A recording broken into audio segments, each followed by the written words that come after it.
Bismillahirrahmanirrahim. Assalamualaikum warahmatullahi wabarakatuh.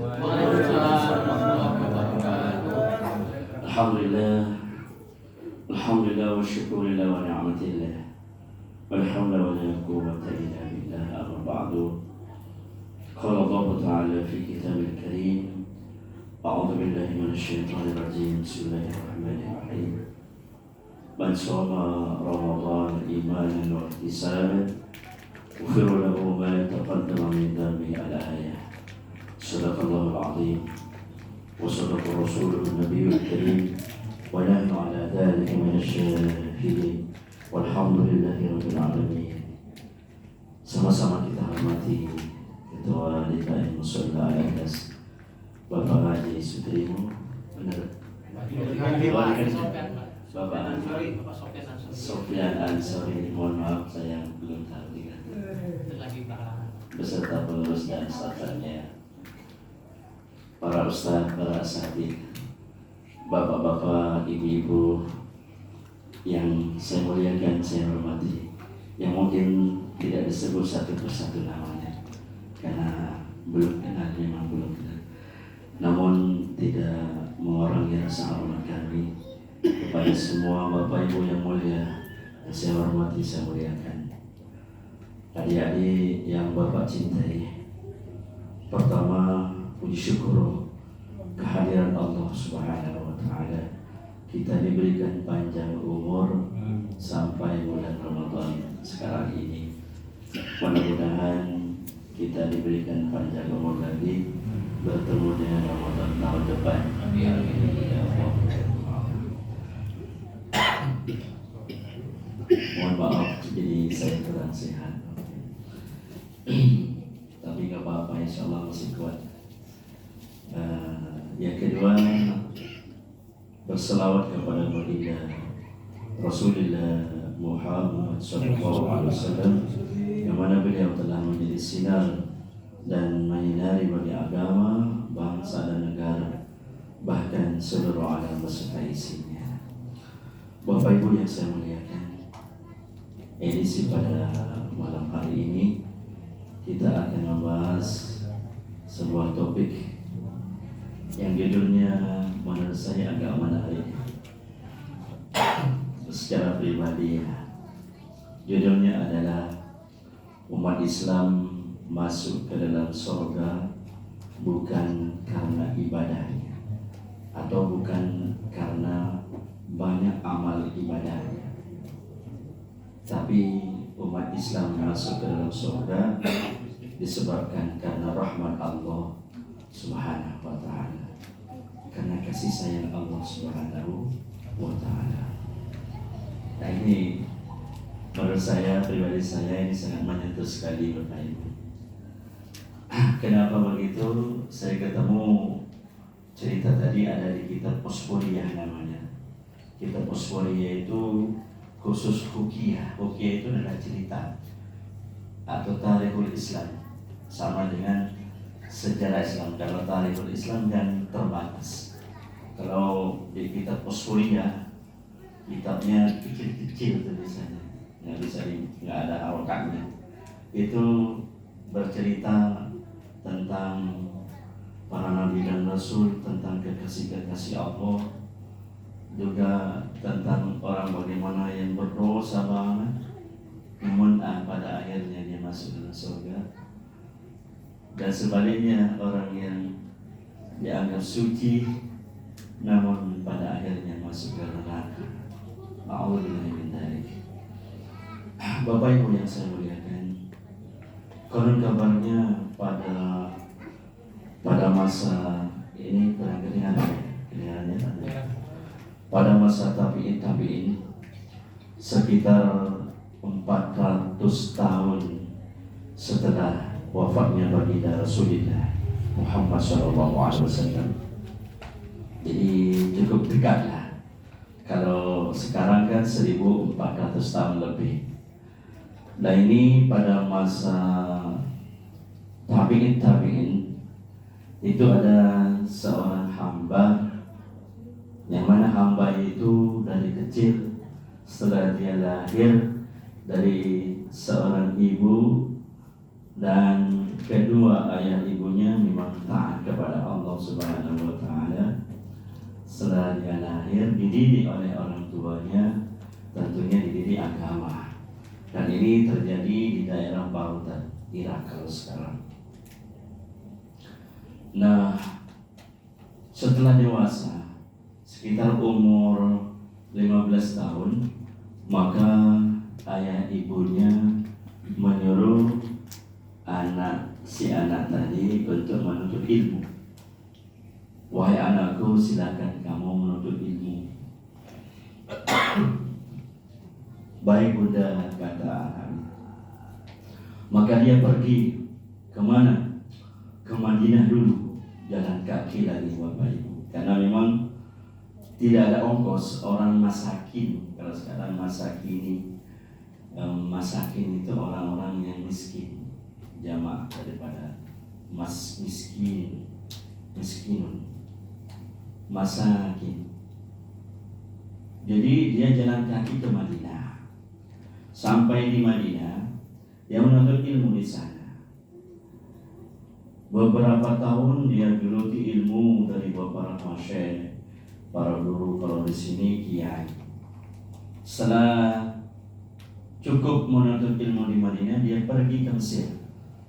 Mesir juga pada waktu itu tempatnya ilmu sampai sekarang. Setelah Mesir, pergi ke Iran. Iran tetangga negara. Iya. Terus setelah cukup dewasa, sekitar umur 30 tahun, dia pulang ke rumah karena sudah kangen banget sama ayah ibunya. Dan sudah bertahun-tahun tidak ketemu sama ibunya. Sampai di rumah, melepaskan rindu dan kasih sayang terhadap ayah ibunya. Terus ditanya oleh kedua orang tuanya, wahai ananda, apakah kamu tidak mau menikah? Maka si anak tadi menjawab, wahai ayah dan ibu, bukan saya maksudnya tidak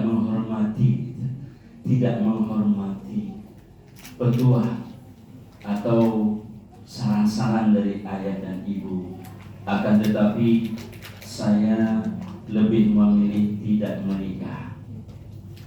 Apa sebab? Kalau menikah nanti takut mengganggu ibadah saya kepada Allah Subhanahu wa ta'ala. Jadi ayah dan ibunya tidak memaksa bapak ibu, karena kalau dipaksa pun pada akhirnya tidak baik. Dan konon kabarnya beberapa hari kemudian maka ayahnya meninggal. Setelah itu beberapa bulan kemudian ibunya meninggal. Tinggal anak tadi, satu anak. Dia tetap tidak menikah, takut mengganggu ibadah dia kepada Allah Subhanahu wa ta'ala. Dan konon kabarnya dia tiap hari tidak ada yang dilakukan kecuali sholat, baca Quran, baca selawat, sholat, baca Quran, terus begitu. Dan dia juga bekerja, kerjanya cuma setengah hari untuk makan dirinya, tidak ngoyo lah. Sampai kapan? Sampai rambutnya memutih bapak itu. Sekitar umur 80-90 tahun, sampai mutih, baca Quran terus. Pada akhirnya dipanggil oleh Allah Subhanahu wa ta'ala, hamba tadi meninggal dunia. Konon kabarnya di alam akhirat memang diberita oleh Allah sebuah malaikat, seorang malaikat yang selalu bertanya kepada hamba tadi. Sengaja Allah bikin skenario seperti itu. Maka malaikat bertanya atau memerintahkan kepada hamba tadi, wahai hamba Allah, kata malaikat, silakan Anda masuk ke dalam surga disebabkan karena rahmat Allah. Terus hamba tadi tidak mau dibilang begitu. Apa sebab? Karena dia merasa banyak ibadahnya. Lalu dia bilang, wahai malaikat, saya masuk ke dalam surga ini disebabkan karena amal ibadahku. Terus malaikat ngomong lagi, bukan, kata malaikat, Anda masuk ke dalam surga ini disebabkan karena rahmat Allah. Hamba tadi tidak mau dia bilang seperti itu. Jadi perdebatan kecil seperti itu nggak kunjung selesai. Akhirnya malaikat lapor kepada Allah. Idzan ya Rabbi, ada apa? Padahal Allah sudah tahu kan? Kejadian seperti itu. Ini apa menunjukkan? Menunjukkan bahwa di dunia ini perlu tahapan-tahapan. Mulai lahir, umur 3 tahun, 4 tahun masuk playgroup, ya, 5 tahun, 6 tahun masuk TK, 7 tahun SD pun kelas 1, tidak langsung kelas 6, baru SMP, tidak langsung SMA, gitu kan. Jadi ini peringatan atau pelajaran bagi umat manusia di dunia ini. Sekalipun Allah sudah tahu ini pelajaran. Ada apa? Bahkan Allah bertanya sama malaikat. Yang kedua, kenapa Allah bertanya sama malaikat? Ini menunjukkan bahwa Allah itu tidak sombong. Padahal yang berhak sombong di seluruh alam semesta ini hanya Allah. Sehingga Allah disebut Al-Mutakabbir, wahai zat yang maha menyombongkan diri. Hanya Allah yang berhak sombong, Bapak Ibu. Tapi Allah sangat lembut sekali. Malah Allah bertanya sama malaikat, ada apa malaikat? Kata Allah, ini ya Allah ya Rabb, ada hambamu tadi, setelah saya perintahkan masuk ke dalam surga disebabkan karena rahmatmu, dia tidak mau dibilang begitu, tapi dia bilang saya masuk dalam surga disebabkan karena amal ibadahku. Terus Allah bilang sama malaikat, Bapak Ibu, baik, kata Allah, silakan kamu turun, terus timbang amal ibadah dia selama hidup di dunia dengan nikmat 1 mata saja yang aku berikan kepadanya. Baru 1 mata, Bapak Ibu. Dan itu disaksikan oleh penduduk langit, penduduk surga, seluruh malaikat menyaksikan. Apa yang terjadi, Bapak Ibu yang saya muliakan? Setelah ditimbang amal ibadah dia selama hidup di dunia, yang nyaris dia tidak pernah melakukan kejelekan satupun, hampir tidak ada. Terus ditimbang nikmat 1 mata, maka yang terjadi apa, Bapak Ibu yang saya muliakan? Na'udzubillahi min dzalik. Yang terjadi adalah, maka yang unggul adalah nikmat 1 mata. Ibadah dia jauh di bawahnya, Bapak Ibu. Ini belum 2 mata kan? Belum tangan, kaki, belum perut, ya kan? Apalagi kepala, di sini yang paling penting hati, ya. Setelah ditimbang maka kalah amal ibadah dia selama hidup di dunia. Apa yang terjadi, Bapak Ibu yang saya muliakan? Yang terjadi sehingga dia masuk dalam neraka Allah Subhanahu wa ta'ala, sehingga dia dimasukkan ke dalam neraka. Dalam hadis, ada hadis yang juga sangat menyentuh bagi kita. Pada waktu itu habis sholat subuh, biasanya Rasulullah SAW habis sholat subuh memberikan tausiah kepada sahabat-sahabatnya. Kali ini tidak. Beliau berzikir saja menghadap Allah. Karena Rasulullah berzikir, maka semua sahabat berzikir sampai menjelang suruh. Menjelang suruh, ada 2 sahabat di belakang. Itu ada terjadi perdebatan kecil. Padahal sunyi-sunyi hanya berzikir pada waktu itu. Sahabat yang satu ngomong pada sahabat yang 2 ini, wahai sahabatku, kata dia, kita berzikir seperti ini ini bisa memasukkan ke dalam surganya Allah. Terus sahabat yang kedua menyelah kata-kata dia, tidak sahabatku, kita masuk dalam surga Allah itu disebabkan karena rahmatnya.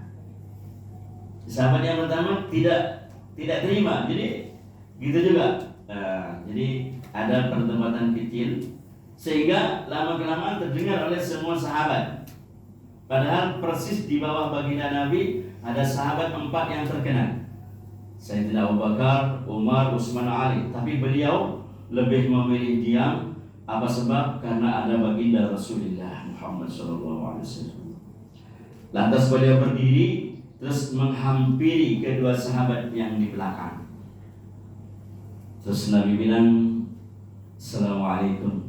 Waalaikumsalam. Ada apa sahabatku? Kata Nabi, ini ya Rasulullah, kata sahabat yang kedua. Dia bilang kita berpikir seperti sekarang ini bisa memasukkan ke dalam surga Allah. Tapi saya sela dia bahwa yang masuk dalam surganya Allah karena ada rahmat Allah. Terus Nabi bilang begini, betul kamu? Betul kamu? Sahabat yang pertama seakan-akan tidak terima para hadirin. Terus dia tanya kepada baginda, bagaimana dengan engkau ya Rasulullah?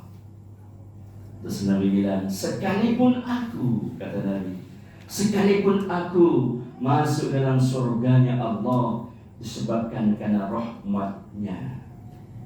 Ini saking dari tingginya Bapak Ibu yang saya muliakan, saking dari tingginya akhlak Rasulullah Sallallahu Alaihi Wasallam, budi pekertinya beliau tidak ada yang bisa menandingi. Rendah hatinya beliau juga tidak ada yang bisa menandingi. Seluruh alam semesta ini, bahkan mulai sejak Nabi Adam sampai hari kiamat nanti, tidak ada yang bisa menandingi akhlak baginda Nabi. Tapi beliau masih mengatakan, sekalipun aku masuk ke dalam surganya Allah karena rahmatnya pula.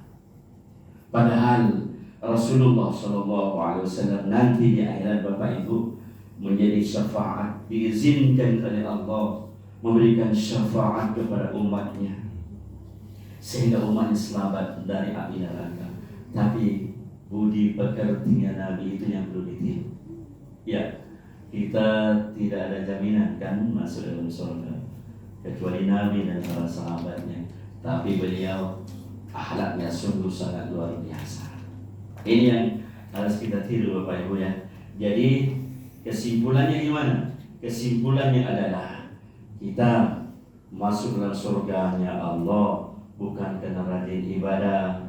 Mohon maaf, bukan karena tahajudnya tiap malam, duhanya tidak pernah ketinggalan, hajinya tiap tahun, umrohnya tiap bulan, bukan karena itu. Tapi kita masuk dalam surganya Allah disebabkan karena rahmatnya pula. Ya. Apa sebab? Ini pelajaran bagi kita. Karena dengan ibadah kita jangan sampai hati kita menjadi sombong. Gitu maksudnya. Jadi mohon maaf, sekali lagi mohon maaf. Ini pelajaran bagi kita. Nabi saja yang ibadahnya tidak ada yang mengalahkan Rasulullah, hati Rasulullah tidak sombong. Itu maksudnya Bapak Ibu. Pribadi saya Al-Fakir kiranya sampai di sini. Bila ada kekurangan dan kehilapan mohon maaf, seribu maaf. Dan terima kasih. Jadi ibu-ibu diam aja ya, tak kasih pantun biar Bismillahirrahmanirrahim. Beli baju yang paling modis, Cakep. merah muda menggoda iman, Cakep. jangan terlena melihat anak gadis, Cakep. karena yang janda tetap jadi idaman. Kebetulan saya jadi biro jodoh Pak 18 kali nikah dan saya gratiskan di rumah saya. Bahkan artis sebelum COVID itu kena ke rumah, pemain sinetron Kian Santang. Tapi musuhnya Kian Santang. sampai di rumah taat rajin ibadah pada Allah. Kan yang di film itu jahat, di luar film kan enggak ya. Iya, itu kan mulai bicara ya. Biar disinggung kan disinggung tadi. Kalau ada janda, ibu lapor sama ketua, nanti ketua lapor sama saya. Tak pertemukan dengan duda, stoknya masih ada. Jangan khawatir. Saya kira itu. Billahi taufiq wal hidayah. Assalamualaikum warahmatullahi wabarakatuh. Waalaikumsalam.